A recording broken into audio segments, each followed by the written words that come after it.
Hello everyone, welcome to our channel. ప్రస్తుతానికి తెలుగు రాష్ట్రాలలో భిన్న వాతావరణ పరిస్థితులు కనిపిస్తున్నాయి. రానున్నటువంటి రోజుల్లో కొన్ని జిల్లాల్లో ఉష్ణోగ్రతలు పెరిగితే మరికొన్ని జిల్లాల్లో వర్షాలు కురిసే అవకాశం ఉంది.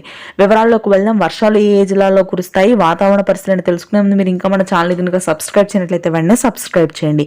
ఇక వివరాల్లోకి కనుక వెళ్ళినట్లయితే రెండు తెలుగు రాష్ట్రాల్లోనూ భిన్న వాతావరణ పరిస్థితులు కనిపిస్తున్నాయి. ఉత్తర తెలంగాణ, మధ్య తెలంగాణ, ఉత్తర కోస్తా జిల్లాలో చలి తీవ్రత ప్రస్తుతానికి రోజు రోజుకి తగ్గుముఖం పడుతుంది.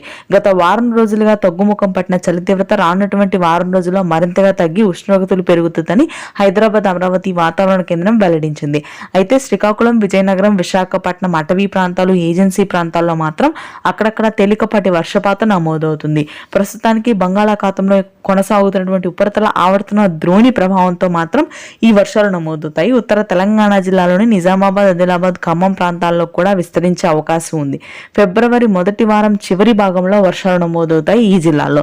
ఇక మధ్యాంధ్ర కానీ, తెలంగాణలోని దక్షిణ ప్రాంతాల్లో కానీ, దక్షిణ కోస్తా ప్రాంతాల్లో కానీ చలి తీవ్రత పూర్తి స్థాయిలో తగ్గుతుంది. రానున్నటువంటి 2 రోజుల్లో పగటి సమయంలో 35 డిగ్రీల వరకు ఉష్ణోగ్రతలు నమోదవుతాయి. రాయలసీమ జిల్లాల్లో చెప్పే అవసరం లేకుండా మరింతగా ఉష్ణోగ్రతలు పెరిగే అవకాశం ఉంది. ఇప్పటికే చలి తీవ్రత పూర్తి స్థాయిలో తగ్గిపోయింది. ఇది ప్రస్తుతానికి తెలుగు రాష్ట్రాల weather update. Thanks for watching this video.